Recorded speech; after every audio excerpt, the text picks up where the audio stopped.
Our next story is from Turkey, where a call has been issued, a call to end the long-running conflict, between Turkey and its Kurdish minority.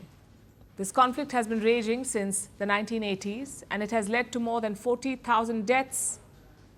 But the conflict could finally be ending. The call for peace was issued by Abdullah Ocalan. He's the founder of the Kurdistan Workers Party, or PKK. Turkey considers this a terrorist organization.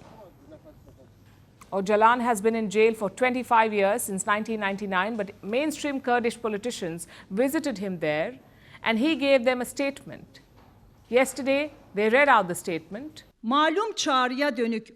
I call for laying down arms and assume the historical responsibility of this call, as every contemporary society and party whose existence has not been terminated by force would do voluntarily.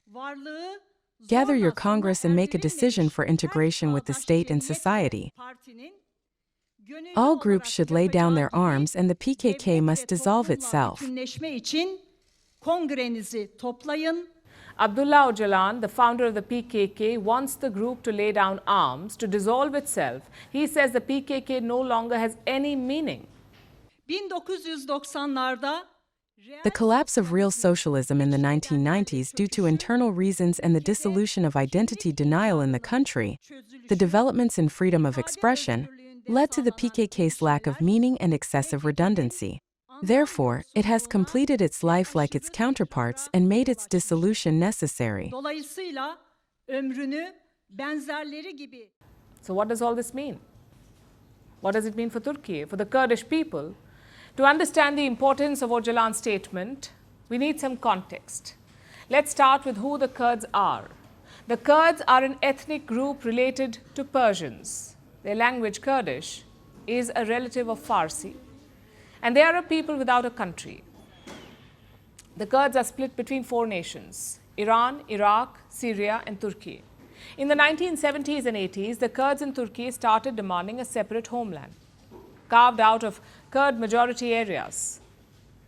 Ocalan was among the leaders of this movement. He founded the PKK, the Kurdistan Workers Party. The PKK waged an insurgency against the Turkish state, and it was met with force. Turkey was not willing to cede any territory. The PKK was declared a terrorist organization, but by Turkey and its NATO allies, they all called them terrorists, including the US and most Western nations. In 1999, Ocalan was arrested and imprisoned. The other PKK leaders eventually left Turkey. They set up base in Iraq's semi-autonomous Kurdistan region. The group is still based out of there, and it still oversees secessionist activity in Turkey. But Ocalan now wants this to stop. He says the PKK must disband because in this day and age, real change can only come through democracy. The need for a democratic society is inevitable. The PKK, which is the longest and most comprehensive rebellion and violent movement in the history of the Republic, has gained strength and support due to the fact that democratic political channels being closed. And this statement said that the PKK was founded when democratic channels were closed. But that has changed now, so the group should lay down its arms. This call is supported by mainstream Kurdish politicians in Turkey, the people who read out Ocalan's statement. They believe that they can work with the Turks in parliament to improve the lot of the Kurds. So they also want the PKK to disband. Now, all of this sounds great in theory: an end to violence and the pivot to dialogue. It sounds good. But let's address the elephant in the room. The Turkish president, Recep Tayyip Erdogan. Erdogan has never given any quarter to the PKK. He keeps bombing their bases in Iraq, and he has targeted other Kurdish groups as well in Syria. So what does Erdogan have to say about the latest developments? Well, he has backed Ocalan's call for peace. It would not have happened without his approval. But that doesn't mean that he's gone soft. Erdogan, remember, is a seasoned politician, so he has his reasons for promoting peace. An end to the violence means votes. from the people who are sick of the constant fighting. That is, if peace actually prevails. Remember, it isn't a done deal yet. The current PKK leaders could choose not to obey Ocalan.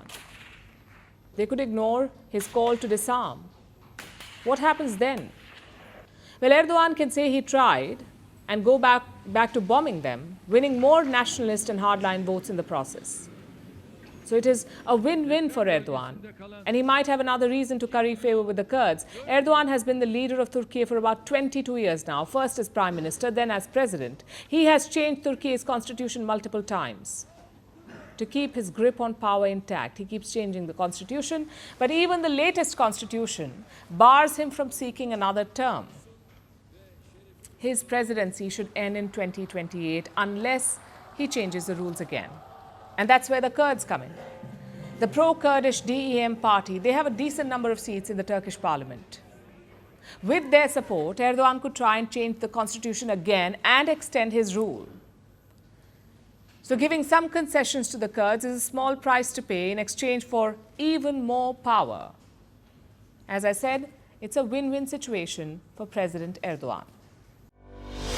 Merci beaucoup. Hi, how are you? Very well, thank you. Thank you for being here. Namaste, Mr. President. Bharat Kelogan, Komeri Namaste. How many people generally follow you in interviews? Typically in a month, we have viewers up to 150 million. That's more than twice the population of France. And in the last 2 years, we had 3 billion viewers. So I say, Laurent, this is your chance to be famous. You're on Firstpost.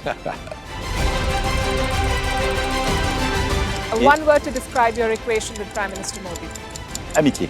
As India and France work together, are you creating a new era of non-alignment in the technology space? India is a training superpower. 1 million engineers a year, more than all of Europe and the US combined. So we have that partnership. We have a partnership on the environment and the economy. We also have civilian nuclear programs. And that is something we've developed far beyond the France-India relationship. So we want to work together on AI. And then comes China with its DeepSeek, creating models at a fraction of the cost. Did that innovation take you by surprise? Did that breakthrough make you sit up and think, what did the Chinese do and how? But what did DeepSeek do? They took everything that was already available from the last AI model and then they recalibrated it. So are you going to ban Chinese AI in France? So we don't have this American approach of banning tech because of where it comes from.